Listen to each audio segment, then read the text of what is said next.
Assalamualaikum warahmatullahi wabarakatuh. Kami dari kelompok 1 kelas K013, mata kuliah Etika Bisnis dan Profesi oleh dosen pengampu Ibu Sari Andayani akan menyampaikan hasil RMK kami mengenai materi kode etik profesi akuntan di lingkungan global. Sebelum itu, izinkan kami untuk memperkenalkan diri terlebih dahulu. Saya Sagita Dwi Rahmadini dengan NPM akhir 182 dan teman-teman saya Muhammad Agung Budianto dengan NPM akhir 130, Felicia Sagira Hafita Putri dengan NPM akhir 189, Raras Pramudita dengan NPM akhir 203, Raisa Ismadani dengan NPM akhir 210, Afan Aris Setiawan dengan NPM akhir 292, dan yang terakhir Seni Mutiara dengan NPM akhir 258. Baik, yang pertama saya akan menjelaskan tentang tantangan profesi akuntan global. Jadi, globalisasi ekonomi telah mendorong terbentuknya lingkungan bisnis yang tidak lagi dibatasi oleh wilayah negara. Perkembangan ini ditandai dengan meningkatnya peran perusahaan multinasional serta adanya berbagai kerjasama ekonomi internasional seperti ASEAN, APEC, Uni Eropa, dan WTO. Dalam kondisi tersebut, aktivitas bisnis bisa menjadi semakin kompleks karena melibatkan berbagai yurisdiksi dengan karakteristik yang berbeda. Oleh karena itu, profesi akuntan dituntut untuk memiliki kompetensi yang luas, mampu beradaptasi dengan perubahan, serta memahami bisnis dan pelaporan keuangan dalam skala internasional. Selanjutnya masih dari tantangan profesi akuntan global. Di sini ada permasalahan dalam profesi akuntan global, yaitu dalam praktik global sendiri, profesi akuntan menghadapi berbagai tantangan yang cukup signifikan. Perbedaan standar akuntansi dan standar audit antar negara menjadi salah satu kendala utama dalam penyusunan laporan keuangan. Hal ini dapat dibandingkan secara internasional. Selain itu, belum seragamnya penerapan dan penegakan kode etik profesi di berbagai negara dapat menimbulkan inkonsistensi dalam kualitas praktik akuntansi. Kondisi ini juga diperburuk oleh munculnya berbagai kasus pelanggaran dan skandal akuntansi yang berdampak pada menurunnya kepercayaan masyarakat terhadap profesi akuntan. Oleh karena itu, diperlukan upaya harmonisasi standar internasional serta penguatan integritas dan etika profesi. Selanjutnya ada kode etik profesi akuntan di AS. Sebagaimana dikatakan oleh Duska dan Duska tahun 2005, ada 6 manfaat dari kode etik profesi. Jadi yang pertama adalah memberikan motivasi yang melalui penggunaan tekanan dari rekan sejawat. Lalu yang kedua adalah dapat memberikan pedoman yang stabil mengenai benar maupun salah. Yang ketiga adalah dapat memberikan tuntunan, terutama dalam menghadapi situasi yang abu-abu atau bisa dibilang ambigu. Lalu yang keempat ada kode etik itu tidak hanya menuntun perilaku karyawan, tetapi juga dapat mengawasi kekuasaan otokrasi atasan. Lalu yang kelima ada kode etik dapat merinci tanggung jawab sosial perusahaan itu sendiri. Yang keenam, yang terakhir ada kode etik itu sebenarnya untuk kepentingan bisnis. Nah, jika bisnisnya tidak mau mengawasi perilaku diri sendiri, maka pihak lain dapat bertindak untuk mengawasi dari kepentingan bisnis itu sendiri. Selanjutnya ada 2 organisasi akuntan di AS. Yang pertama ada American Institute of Certified Public Accountants atau disingkat jadi AICPA, yang dimana ditujukan untuk para akuntan di kantor akuntan publik. Nah, di sini itu terdiri dari 2 bagian. Yang pertama ada prinsip-prinsip etika, lalu yang kedua ada aturan etika. Lalu organisasi yang kedua ada Institute of Management Akuntan atau IMA, yang ditujukan untuk para akuntan yang berprofesi sebagai akuntan manajemen di sebuah perusahaan. Selanjutnya yaitu kode etik profesi akuntan di beberapa negara di luar AS. Nah, ada banyak contoh kode etik profesi akuntan yang berlaku di banyak negara. Beberapa kode etik yang berlaku di beberapa negara seperti AS, Inggris, Jerman, Kanada, dan Australia tidak banyak berbeda. Berikut ini diberikan ringkasan kode etik yang berlaku di negara Kanada yang juga dikutip dari buku Ying dan Dish oleh Books 2007. Selanjutnya yaitu kode etik profesi akuntan di beberapa negara di luar AS. Nah, itu meliputi filosofi yang melandasi aturan yang mengikat tanggung jawab seorang karakter akuntan. 8 unsur termasuk subordinasi kepentingan pribadi atas kepentingan publik. Nah, prinsip-prinsip yang mengatur perilaku anggota dan mahasiswa. Nah, berasal dari keyakinan publik atas kewajaran laporan dan nasihat yang kompeten atas berbagai masalah bisnis. Memelihara reputasi baik profesi maupun kemampuannya untuk melayani kepentingan publik. Menjalankan integritas, kehati-hatian, kompetensi yang cukup, dan mematuhi berbagai peraturan. Tidak ada pengaruh kepentingan atau hubungan yang dapat mencederai penilaian profesional atau objektivitas atau kesan. Demikian dari pengamat yang berakal sehat. Kewajiban untuk merahasiakan dan tidak menamakan yang berkaitan dengan urusan klien. Nah, pengembangan praktik berdasarkan keunggulan profesional bukan atas dasar promosi pribadi. Selanjutnya menunjukkan rasa hormat dan pertimbangan dalam berhubungan dengan rekan sejawat. Selanjutnya memperhatikan kewajiban fidusia dan kewajiban profesional yang diperlukan. Selanjutnya yaitu prinsip-prinsip yang mengatur tanggung jawab firma. Nah, yang pertama yaitu menciptakan, memelihara, serta mempertahankan kebijakan dan prosedur yang sesuai dengan peraturan yang berlaku. Yang kedua, kegagalan dalam mematuhi peraturan yang akan memicu sanksi untuk firma secara keseluruhan atau untuk partner yang mengetahui dan yang bertanggung jawab. Nah, selanjutnya yaitu karakter pribadi dan kode etik. Mengikuti prinsip-prinsip dan aturan etika, perilaku terhormat melampaui larangan-larangan yang tertulis. Nah, selanjutnya itu penerapan aturan etika.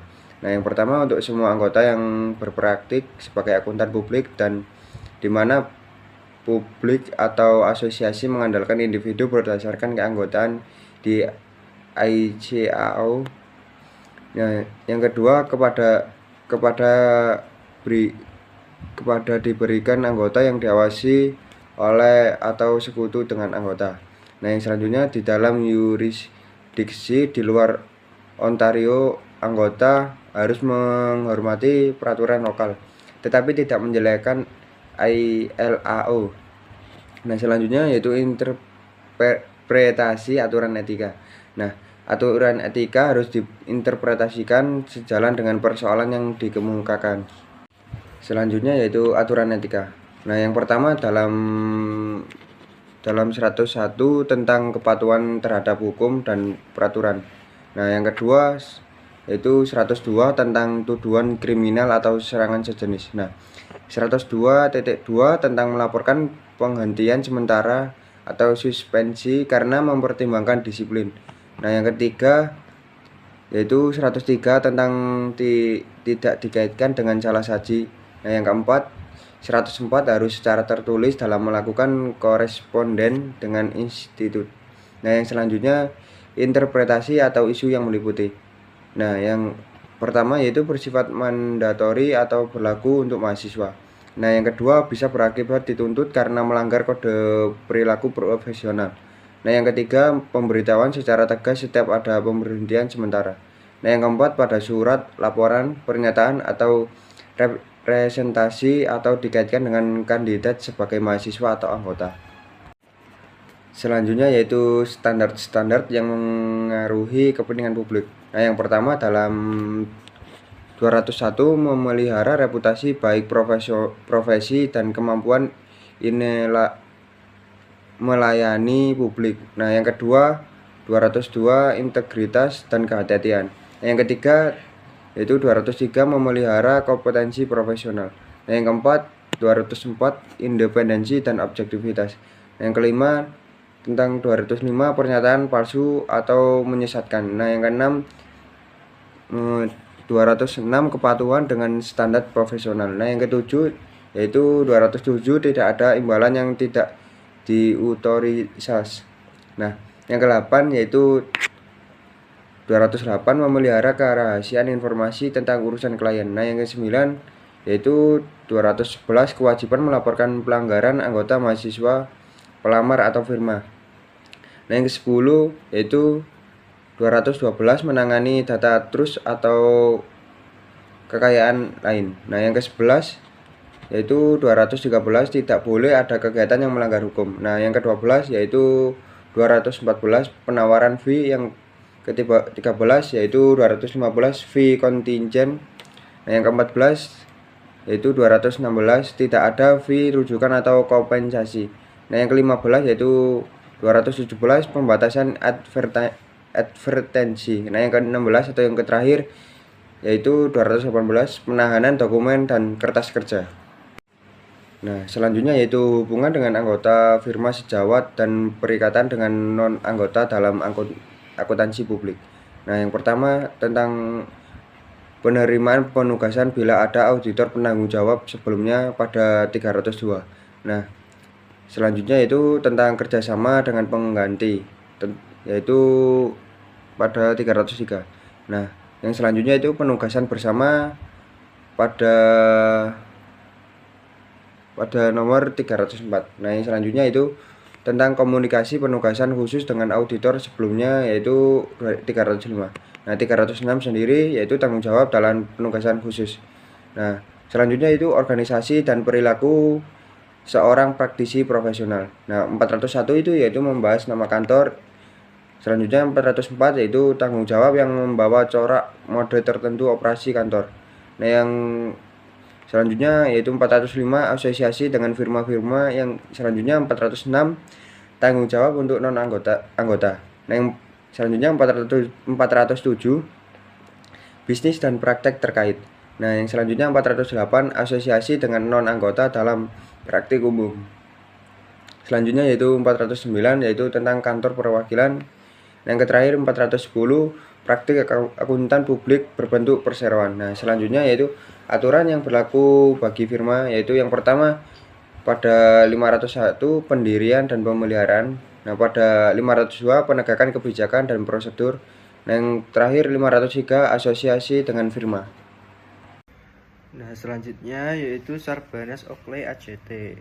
Nah, Sarbanes-Oakley ACT ini adalah undang-undang federal dari Amerika Serikat yang disahkan untuk meningkatkan akuntabilitas, transparansi, dan tata kelola perusahaan publik setelah ada skandal akuntansi besar seperti Enron dan WorldCom. Nah, kemudian SOX memberlakukan standar audit yang ketat, sertifikasi laporan keuangan oleh GAO atau CFO, dan pengendalian internal yang ketat pada pasal 404 untuk melindungi investor. Kemudian Sarbanes-Oakley ACT 2002 ditujukan untuk memberikan kejelasan dan kepastian tentang beberapa isu yang sering diperdebatkan. Nah, yang pertama yaitu membentuk Dewan Pengawas Independen atau Public Company Accounting Oversight Board yang bertugas sepenuhnya untuk mengawasi pelaku pasar modal, dan Dewan ini akan diawasi oleh SEC. Kemudian menetapkan tanggung jawab baru terhadap komite audit dan pejabat perusahaan. Kemudian yang ketiga, menetapkan beberapa aturan atau keharusan baru untuk pelaporan perusahaan. Kemudian yang keempat, mendefinisikan jasa non-audit yang dapat diberikan oleh kantor akuntan publik kepada audit klien. Kemudian yang kelima yaitu memperberat hukuman atas kecurangan atau fraud yang dilakukan perusahaan. Kemudian yang keenam, mengharuskan adanya peraturan yang mengatur benturan kepentingan. Dan yang terakhir, meningkatkan tanggung jawab dan anggaran SEC secara signifikan. Kemudian ada beberapa dampak Sarbanes-Oakley ACT 2002. Yang pertama yaitu terhadap manajemen, yaitu mengharuskan adanya sertifikasi CEO atau CFO atas laporan berkala yang disampaikan ke SEC. Kemudian laporan internal kontrol, yaitu setiap laporan tahunan itu harus melampirkan laporan dari manajemen mengenai penaksiran internal kontrol. Kemudian auditor independen itu diharuskan untuk melakukan atestasi dan melaporkan penaksiran manajemen. Kemudian mengungkapkan baru yang diharuskan, yaitu terhadap keharusan bagi direktur, pejabat perusahaan, dan pihak yang memiliki saham perusahaan itu dengan jumlah minimum 10% untuk menyampaikan perubahan ekuitas yang dimiliki. Kemudian pelaporan performa tidak menyesatkan dan rekonsiliasi dengan hasil GAAP. Kemudian reformasi corporate governance dan meningkatkan tinjauan atas penyampaian filing atau oleh SSC. Kemudian dampaknya terhadap komite audit, yaitu yang pertama interaksi dengan auditor, yaitu komite audit itu bertanggung jawab secara langsung mengenai penunjukan persetujuan terlebih dahulu, kompensasi, dan pengawasan akuntan publik. Nah, termasuk penyelesaian perselisihan antara manajemen dan auditor sehubungan dengan pelaporan keuangan. Kemudian kedua yaitu independensi dan keahlian komite audit. Anggota komite audit independen itu misalnya tidak boleh menerima konsultasi atau kompensasi dari perusahaan yang melebihi dibayarkan kepada dewan direksi dan anggota komite atau berafiliasi atau anak perusahaan. Nah, kemudian ahli keuangan komite audit itu harus mengungkapkan apakah di dalam komite audit terhadap sedikitnya satu anggota keuangan.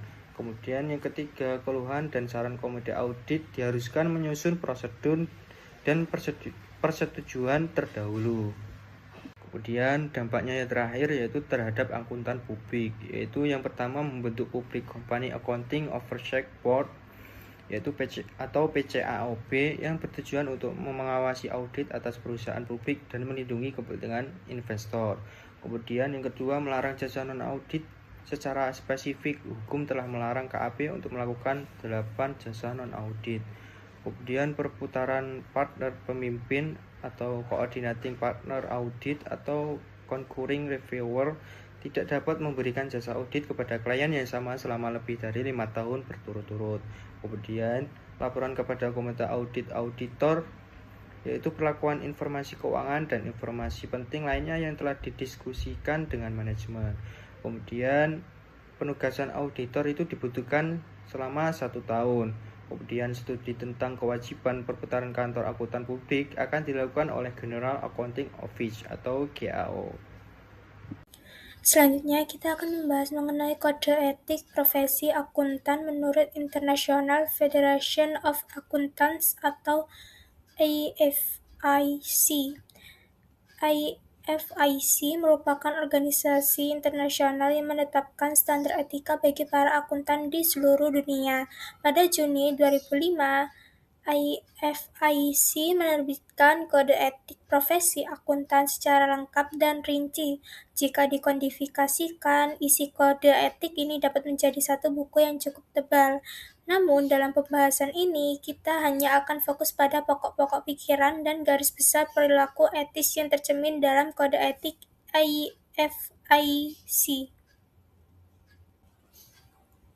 Selanjutnya, pedoman kode etik ini terdiri dari 3 bagian utama. Yang pertama, bagian A berisi prinsip-prinsip fundamental etika profesi yang berlaku untuk seluruh akuntan, serta kerangka konsep dalam menerapkan prinsip tersebut. Yang kedua, ada bagian B, menjelaskan penerapan kerangka konsep dan prinsip-prinsip fundamental dalam situasi khusus, terutama bagi akuntan publik. Dan yang terakhir ada bagian C, memberikan penjelasan lebih lanjut mengenai penerapan prinsip tersebut dalam situasi khusus, khususnya bagi akuntan bisnis atau akuntan manajemen. Pada bagian ini, kita membahas mengenai struktur dan kerangka dasar kode etik IFAC. Misi dari IFAC adalah mengembangkan dan menyempurnakan profesi akuntansi secara global dengan standar yang harmonis, sehingga mampu memberikan pelayanan berkualitas tinggi secara konsisten untuk kepentingan publik. Selain itu, kode etik IFAC juga menekankan pentingnya independensi dan menghindari konflik kepentingan dalam menjalankan profesi. IFAC juga mendorong adanya harmonisasi standar di berbagai negara agar praktek akuntansi menjadi lebih seragam. Di Indonesia sendiri, IAI berupaya untuk mengadopsi standar serta kode etik yang ditetapkan oleh IFAC. Berikutnya, pada bagian ini, kita bisa memahami struktur dan kerangka dasar kode etik IFAC melalui 2 hal utama. Yang pertama, yaitu dengan memahami struktur kode etik itu sendiri. Dan yang kedua, memahami kerangka dasar kode etik yang digunakan untuk membantu dalam melakukan penilaian yang bijak dalam situasi tertentu. Baik, pada bagian ini dijelaskan mengenai kerangka dasar kode etik IFAC. Yang pertama, profesi akuntan memiliki kewajiban untuk melayani kepentingan publik. Kedua, tanggung jawab akuntan tidak hanya kepada klien atau atasan, tetapi juga kepada masyarakat secara luas. Ketiga, tujuan profesi akuntan adalah untuk memenuhi harapan profesionalisme, kinerja, dan kepentingan publik. Keempat, untuk mencapai tujuan tersebut diperlukan beberapa kebutuhan dasar, yaitu kredibilitas, profesionalisme, kualitas jasa yang tinggi, dan kerahasiaan. Dan yang terakhir, seluruhnya dilandasi oleh prinsip-prinsip fundamental seperti integritas, objektivitas, kompetensi, profesional, kerahasiaan, perilaku profesional, serta standar teknis. Pada bagian ini dapat kita lihat ringkasan dari struktur, kode etik, dan kerangka dasar kode etik IFAC. Struktur kode etik menekankan kewajiban akuntan terhadap kepentingan publik, tujuan profesionalisme, serta kebutuhan dasar seperti kredibilitas, kualitas jasa, dan kerahasiaan. Sementara itu, kerangka dasar kode etik berfokus pada perlindungan kepentingan publik, pemberian jasa profesional, serta pentingnya penilaian yang didasarkan pada integritas, objektivitas, dan skeptisme profesional.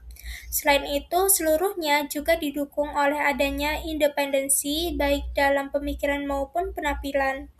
Demikian penjelasan dari saya, selanjutnya dilanjutkan oleh teman saya. Selanjutnya di sini ada prinsip-prinsip fundamental etika. Bagian ini berisi nilai dasar yang menjadi pedoman perilaku akuntan dalam menjalankan tugas profesionalnya.